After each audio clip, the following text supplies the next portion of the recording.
Still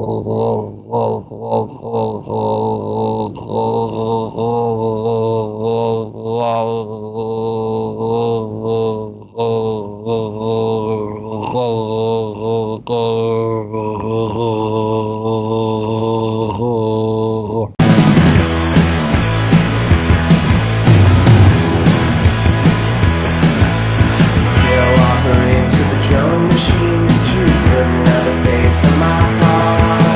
The stars singing for streaming color.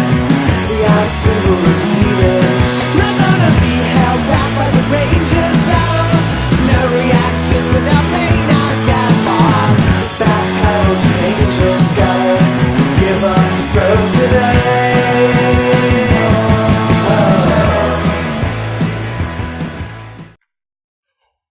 Buenos nachos, amigos, and welcome to Record Breakers, a music podcast where four friends gather together, share music with each other, an album at a time. It's like a fun little book club for music.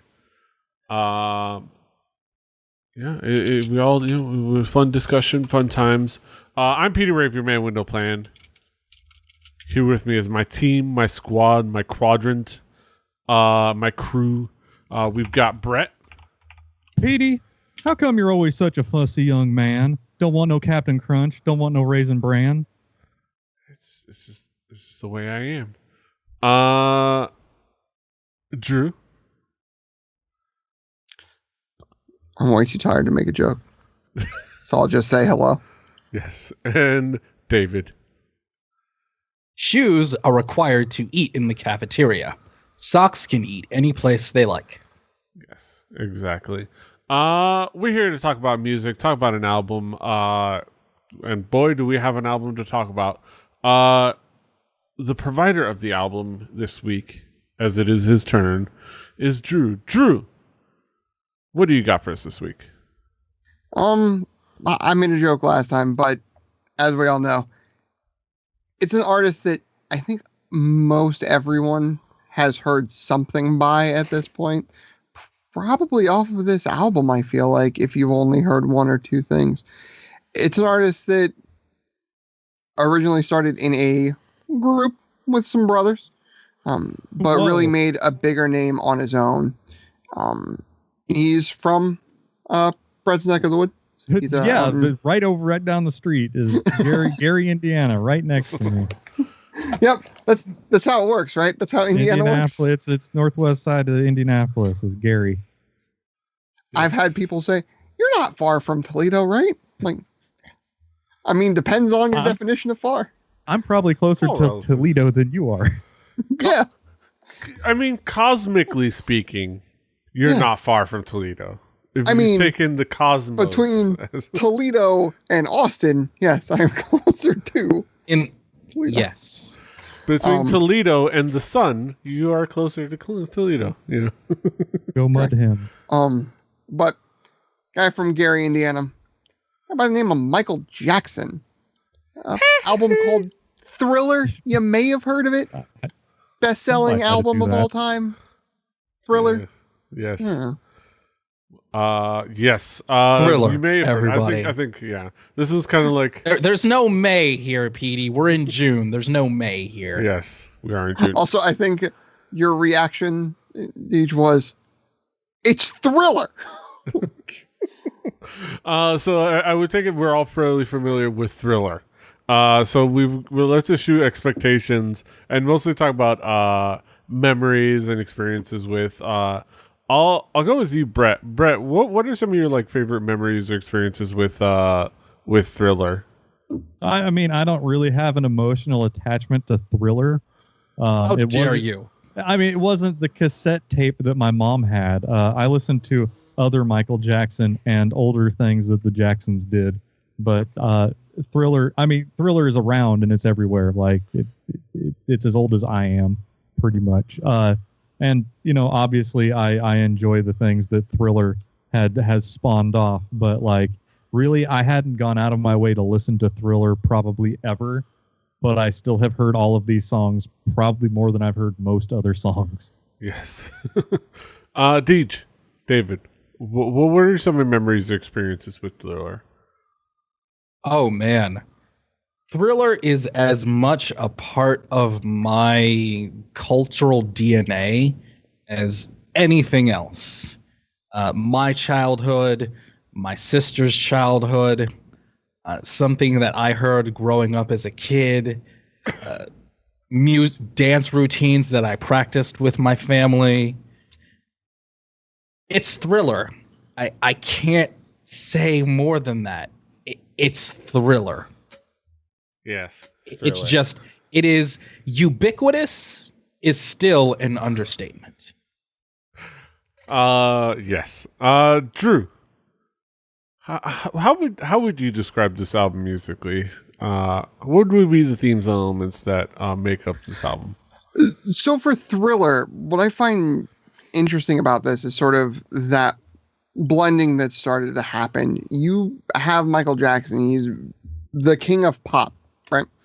But in this, you get like a lot of rock and roll guitar in places, but you still get that like R&B, you get funk bass lines, and all that sort of musicality to it. I think that when I think of Michael Jackson, there are sort of 3 albums I really think of as like peak Michael, and it's Off the Wall, Thriller, and Bad. And those albums were stuff that was just produced very, very well. It's sort of where like Quincy Jones and Michael Jackson really started to get into it together in the studio, and you can hear those sorts of influences there. The production quality is top notch. You have tons of artists on here that it seem like, hey, it's Michael Jackson and it's Quincy Jones, and they call you up and they say, hey, you wanna put some guitar on this? Like, you're probably gonna say yes if you're Eddie Van Halen. You're just. We gonna. Are the World happened. Yeah. That's true. Yeah. That's true. They pulled a lot of people. Oh my God, so many people. And we'll get to some like your Paul McCartney's and stuff like that. It's just a who's who of people on this record that are just absolutely stellar, and it all comes together really, really cool. I mean, shoot, there's a Lukather sighting on a bunch of these tracks, on multiple instruments. Like, you want some Toto in your life, you can get it on this record in multiple spots. It's something that I think is, the songs there are written really well. They are catchy. They can have you singing along, dancing. It is something that's very easily a good time on this record. It's pop music, but it's some of the best pop music out there, in my opinion. Genre defining pop music. It's almost like they labeled him the king. Yes. Like, it's almost like you've heard most of these songs before. Yeah. This is I forgot I was going to do it before I started the B segment, but I was going to say, like, this is going to be just a fun discussion of us on how much we like Thriller. If you probably want an academic discussion, you can probably go find one out there on the internet. There's probably some really great ones. I could say a lot about just about every track on this album. Yes. I really, really could. But yeah, we're gonna be talking through it all. But if you wanted like a super academic music theory, crazy one from somebody that is a lot smarter than us, you can probably find it. But this is gonna be just a fun discussion with us. We are gonna get into, and we're gonna get to talk about some of this album. But yeah, Brett, how would you describe this album musically? What would be the themes, elements that stick out? Well, there were 7 singles off of this album. That's a lot of singles. It was produced by a guy with 79 Grammy Yeah. It was produced by a guy who has 79 Grammy nominations, 27 of which he won. This album has arguably the best Beatle. At the time when he was better than when he was a Beatle. Every song on this album, I think, has a Wikipedia page. Yeah, except the 2 of them don't. Okay, so most out of 9 them. Singles. Yes.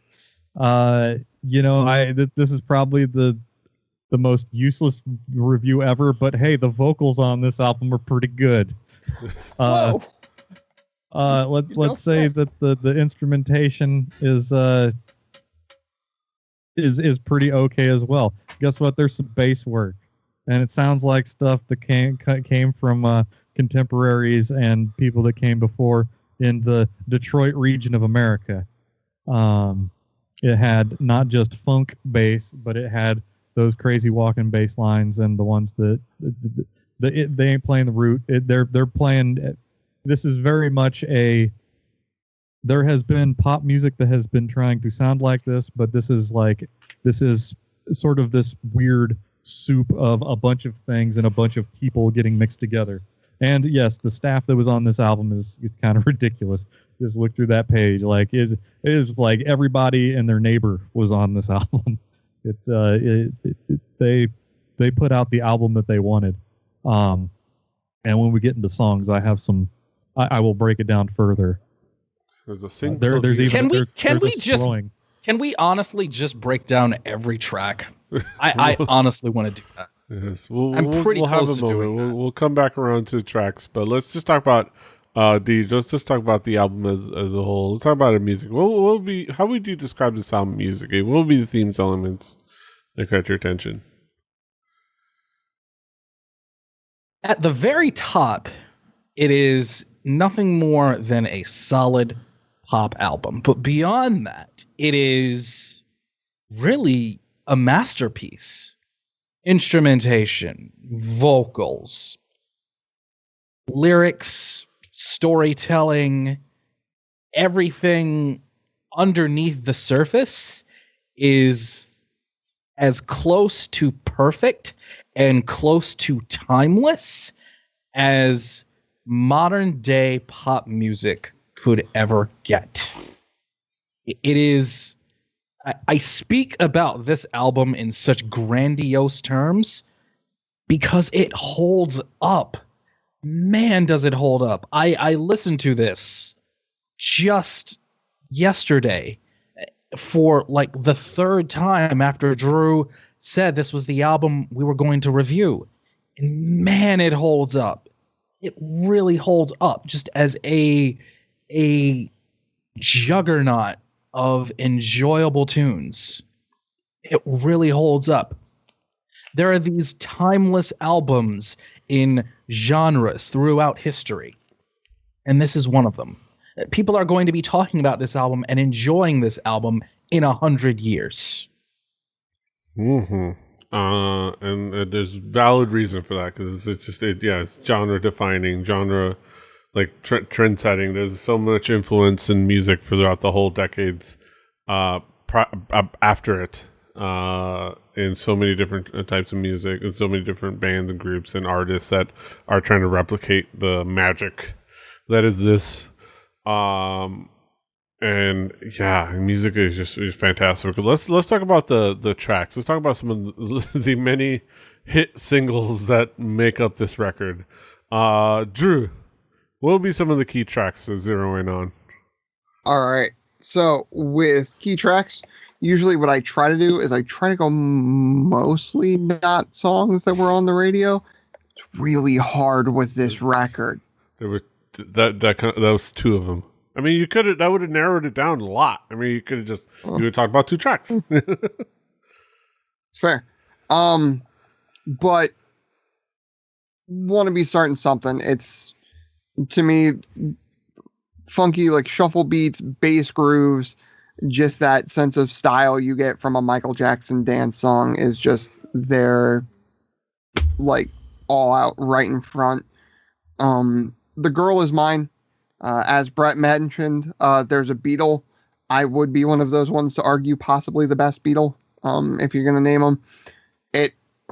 I think they had Paul and Michael's voices work really well together. And it's kind of crazy, like how their sort of story ended and everything.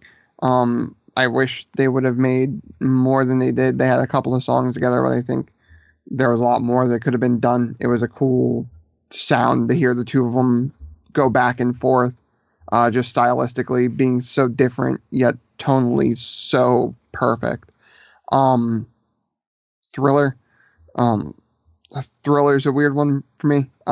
It's the title track. It's the most well-known song. One of the most well-known songs I think ever. The video and the song are so tightly tied into pop culture. It's kind of insane to me. Funny thing about that, when I was a kid, this video actually freaked me out real bad, like as a music video. That guy stole Eddie Murphy's jacket. No. No, oddly enough, I didn't know Eddie Murphy when I was 7, 8 years old. I was I was there almost when it happened. I remember that video as a child way young. Yeah. But it was specifically like towards the end when his eyes do the thing. Uh-huh. Those cutting edge effects.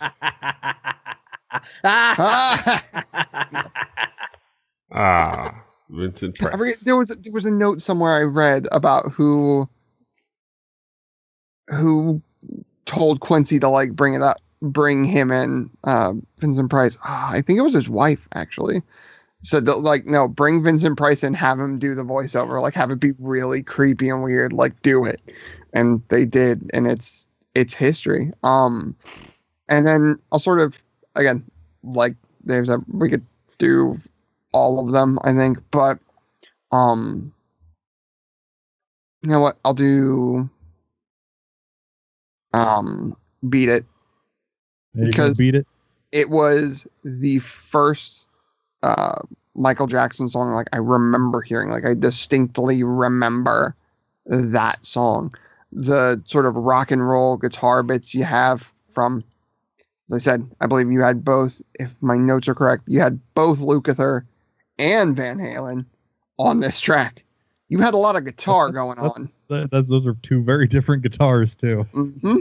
Weird, right? But I'm pretty sure if my notes are correct, Beat It, Lukather. I'm trying to pull up Wiki here. He's guitar and bass guitar on that track on Beat It, Eddie Van and then Halen Eddie coming Van into Halen the does the solo. solo.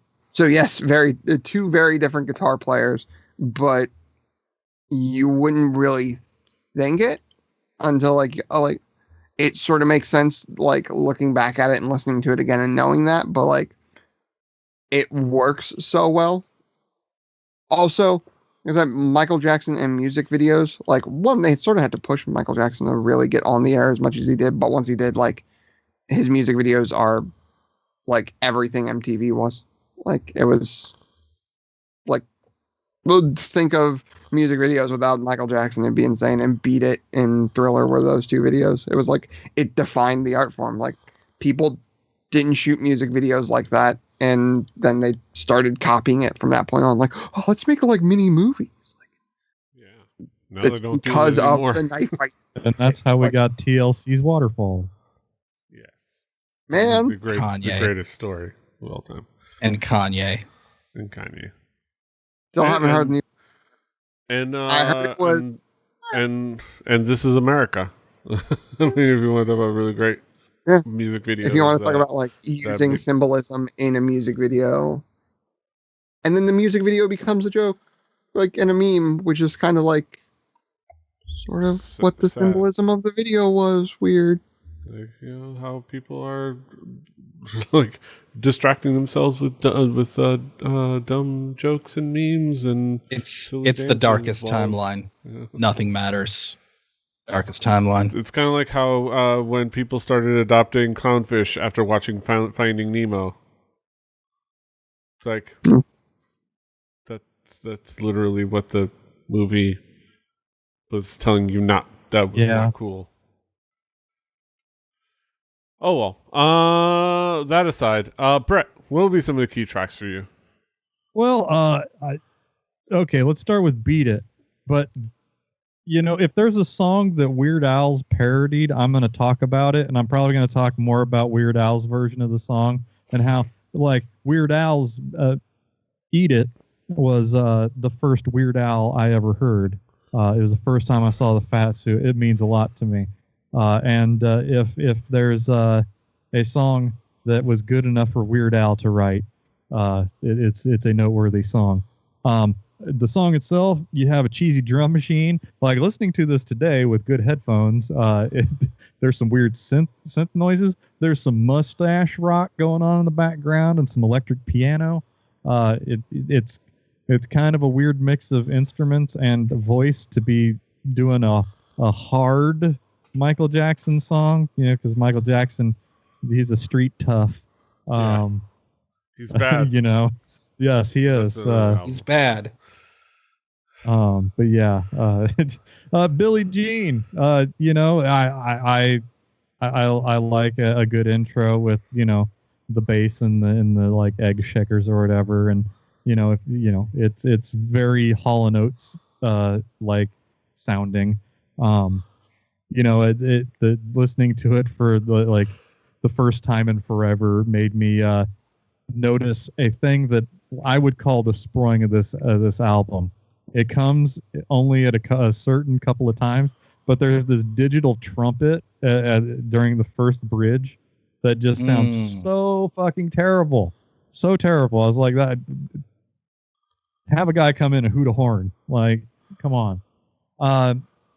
PYT. Let's take this to the max. This is the of the songs on the album. This is the one that I enjoyed coming back to because it made me want to listen to the new Chromeo album. Yes. And it's just one of those things. He says the word tenderoni like early in the song, and it's like, oh, that's where they got it. I've never put any thought to it. That's where Chromeo got it. It all comes from Michael, you guys. Yeah, the So pitch much wheel of and things vocoder thing come from Michael. Yeah. It's Thriller, man. It was good to discover because Chromeo they're not really upfront with their influences and where they draw inspiration from. It's not, they don't quite wear it on. Yeah, they need to everywhere. They need to talk more about being influenced by Michael and Hall and Oates. Oh wait, Yes. whose house did they go to? Oh wait, To mostly play Hall & Oates songs. Yes. I mean, what are you gonna do? Like, you're in the house that dude built. literally. Yes. He's the good one. Yes. But and one last a extra credit for the homework. There's a version of Thriller that was not Thriller before there was Thriller. You can find an early version of the song. It's called Starlight. It's on YouTube. It is so hard to detach the sound of Thriller from the music video of Thriller and to hear it be Starlight.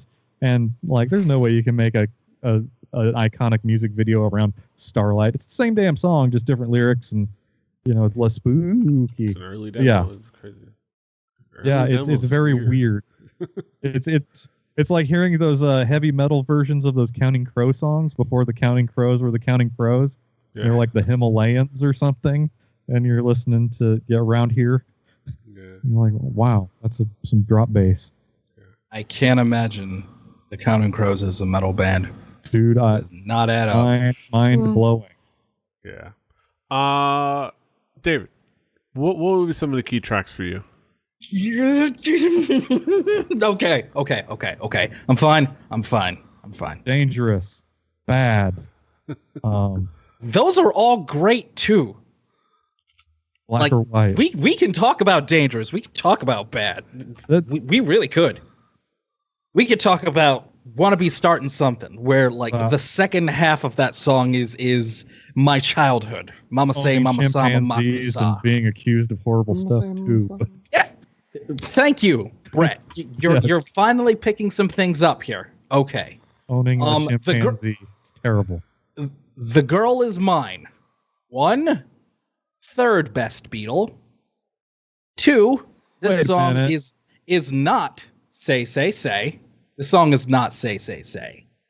And also, a thought experiment for this song. Listen to The Girl Is Mine. And then immediately listen to the song Easy Lover by Philip Bailey and Phil Collins. You listen to this song, and then you listen to the next song, and then you clearly get a story of a before and an after. It's kind of like when Billie Jean. When you listen to Roxanne and the Roxanne Shante answers. Billie Jean. For all you kids out there with the memes and the jokes, and you're familiar with the boots and cats thing, Billie Jean, boots and cats. The intro and just the main line for that is boots and cats. It is the prime greatest example of boots and cats ever. And the floor lights up. Yeah, it's so cool. And there's like a street light, which is also fucked up. It's like he's playing Simon while grabbing his crotch. Because Michael can do that. Yes. Yellow, yellow, red, red, yellow, red, blue. Beat it. Just the idea of a music video with a black artist doing a rock song in the early 80s was, for the time, mind-blowing. It didn't happen, but Michael did it, because who's gonna say Michael can't do that? The Lady in My Life, the forgotten song on this album, a perfect, pure 80s R&B song. Every track except The Girl Is Mine, that one, it's not say. That's all I'll say. Look, I'm not saying it's say. What are you saying? Well, I'm going to say what I'm saying here, so I can get the third one out. McCartney and Michael Jackson just go well together. I mean, right? third best Beatle. I mean, yeah, we got. I mean, break said this it. down. I mean, I George said it. Harrison did. Well, my guitar gently weep, but Oh, I mean, we agree. We agree who is the best Beatle. We agree on that. the best of the Beatles happened when the Beatles ended and Wings occurred, and that is the Paul McCartney that we got in this. This is the era. Yes. I don't take after this. I don't take before this, except for When I'm 64, because I think that song's a dumb thing for a 15-year-old to write. Yes. But let's. But oh my God, Petey, this album! Oh my God! It's Thriller. Yes. So the important thing is key tracks, all of them. I think that's literally what I put. Petey, in my notes. Key Your tracks. ranking This of one- songs. All of them. This one means a lot. ALA. This one, Does It that go kinda means a above lot, or maybe. below Power Moves?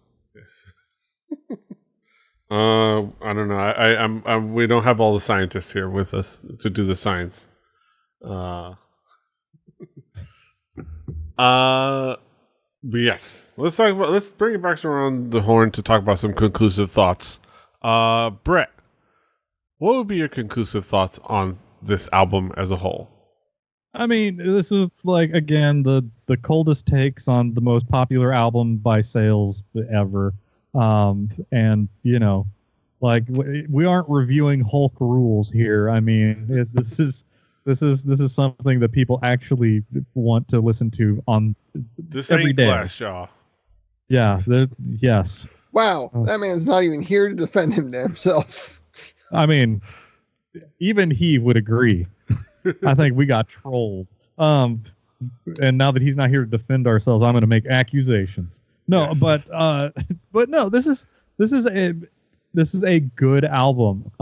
It's not something that it wasn't an album that was important to me in any way, other than it was my Weird Al avenue that I came upon him by. I do have like fond memories of the time when I was, a child with babysitters with teenage daughters who were watching MTV when they got home from school, and I being there as a little kid, being like, "Holy crap, that's a lot of Bon Jovi." Oh, and then Michael Jackson. Look at him; he's leaning forward so much. Yes. But yeah, like this is an album that you should listen to. I'm probably good for another decade from the amount of Thriller that I listen to, because whether or not I want to, I'll hear most of these songs just by walking around. At a wedding, bat Like mitzvah, bar shopping mitzvah. for pants. Shopping for pants.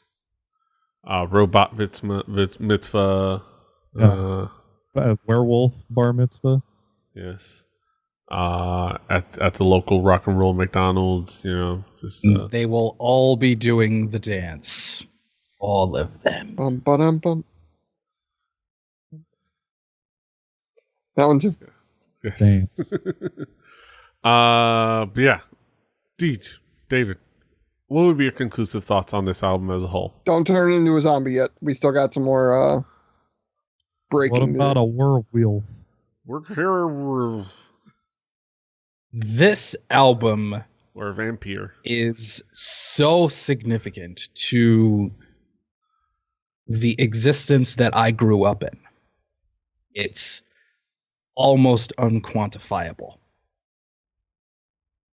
It's really hard for me to put into words the cultural significance of the artist, the production, the composition, the songs, and the album itself. It's really hard to put into words. It really, really is. The songs are good. The music videos are timeless. The man that made them is a cultural icon, for good or for ill. For good and for ill. I said or, Licensed to depending ill. on how people want to remember him. Ownership Quincy of Jones- primates. Not big on it. Quincy Jones is Quincy Jones. He helped make the Fresh Prince of Bel-Air happen. Dude, he was the world. He was also the children. Yes. It's... Yeah, guys. They had Huey Lewis and Rick Astley in the same room. Yes. Cindy Thriller Lauper. made that happen.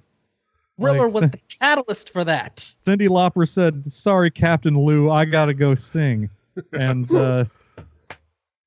That's why she let Thriller- him go in that video. Yeah. She had to Thriller go was sing. the catalyst for so many of these great things. It's Yeah. Thriller. Brett, Yes. Drew, it's Thriller. Oh. Yeah, music is a catalyst for so much, like, musically and pop music for decades to come. I am someone who has done those dances. I've Yes. done those dances at weddings and at bar mitzvahs. Yes, bar mitzvahs. Don't at me. Yes. Bar mitzvahs seem fun. I want to go to a bar mitzvah. I don't have any Jewish friends. At least I don't think so. No, I think I know.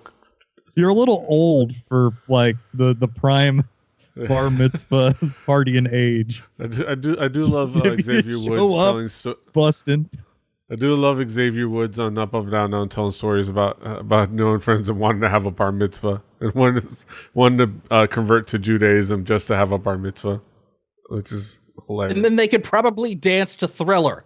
Yes, they probably did when he did get his bar mitzvah. But yeah. This is iconic album. And like one of my might have another podcast where to talk about K-pop. A good portion of a chunk of K-pop wouldn't exist if it wasn't for something like Thriller, like in its influence. Like there's like Not something like Thriller, Petey. Not something like Thriller. It would not exist without Thriller. yeah, and like so much of it musically, it would be a different. If it existed, it would be a different genre. It would probably just all still be trot music. I can look at albums that wouldn't be what they are without that. It'd be more Earth, Wind, and Fire. Yes, I've like just with more synthesizers, even more synthesizers. yes. Yeah, musically it's just fantastic. It's iconic.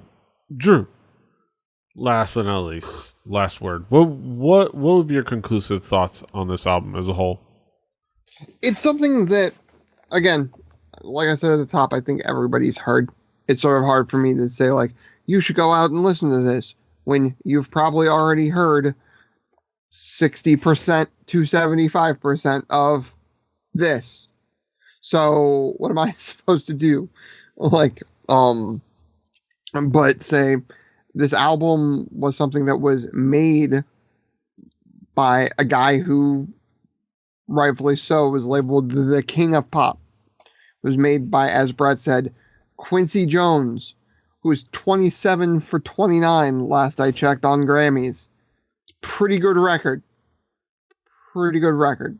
So it's something that if you haven't heard it by now, I don't know what rock you lived under, but it's something that 2 of the people on this album were on The Simpsons. Don't forget that. Yes. There's including the primary artist. Sorry. There's Toto and Van Halen on this record. Yes. And Michael. And Michael. And Michael. Yes. And a bunch again, of other people. Like I said, peak. Like, you want to get right in the middle of peak Michael Jackson? I'm gonna parrot Deej on this one. It's Thriller. Yes. Yes. Literally right in the middle of like the 3 like peak. Like, you want to hear some Michael Jackson? Ask Michael Jackson. Mm-hmm. And Shamon. Yes. Shamon indeed. Shamu. My favorite Weird Al. Yes. Yes. He did a song for Free Willy as well. Yes. Yes. So those you don't get are more our thoughts. 1993 than that.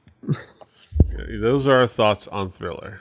Now we get into the real fun, the meat and potatoes, the main event of the evening. We get to our haiku reviews. Let's get down to it. We're gonna be starting some. Yeah, we're starting the haikus. Brett, what is your haiku? Can't go up from here. This was very difficult. Silly exercise. Mm-hmm. David, what is your haiku? A timeless classic with a few forgotten gems. Thriller. Period. Exactly. My haiku, an all-time classic, redefining pop music for decades to come. Drew, what is your haiku? The true king of pop, Jones and Jackson have always made truly great art. Yeah. Yes, that is Thriller. That was Thriller. I'm thrilled. Are you thrilled? I am. So you can, of course, check this album out on our Spotify playlist. Play Record Breakers, the home game. Listen along at home. And you probably heard, you've probably heard 7/9 of this album already in sporadic opportunities and not realize that they were from the same album and from the same year. Which is kind of crazy. But yeah, go ahead and give it a listen anyway, so have it fresh in mind. If you haven't listened to it recently, give it a shot. On that Spotify playlist is going to be next week's record. Speaking of record-breaking pop smash hit sensations, we're going to have a guest episode with our buddy Matt Walton, aka Swiggles. And he's going to be talking about Mark Knopfler and his album The Ragpicker's Dream. That's the guy what's from that band, Dire Straits. Yes. Of the Sultans of Swing fame. The guy that said the F word in that song. The other F word. He doesn't play with a pick. He doesn't play a guitar with a pick. He's a picker. He knows all them chords. Yes. He doesn't. I heard he doesn't give a damn about no trumpet playing band. Exactly. But yes, you can of course find that. And he'll clean your ticks for free. Oh, sorry. Yes. But that of course is next week, and this is this week, and you can of course find us all over the internet. David is at Please Call Me DJM. Brett is at HibbityBearBird, HIBBITYBIBBARD. Drew is at Extrusive for X. I'm at PD Rave. The show is at 4 Record Breakers. That's the number 4 Record Breakers. RecordBreakersPodcast.com. RecordBreakersPodcast@gmail.com. Rebelli.net for this and other shows. Rebelli TV on YouTube and other places. Yeah, subscribe, like, share. You can find us where you find podcasts. Give us feedback. Let us know what you thought of this album and all the other albums. Let us know your experiences and memories of your history with Thriller. That would be awesome. How many weddings and bar mitzvahs have you danced at to songs on this album? Exactly. So give us that. Comment below wherever you're at, or even just add us on. Hammer that follow button. Yes. Like, share, subscribe. Gently click that follow, that subscribe button, and then the bell. Maybe I don't know. Maybe feel like it. Yeah. Do all the things. Until next time. Hasta los huevos.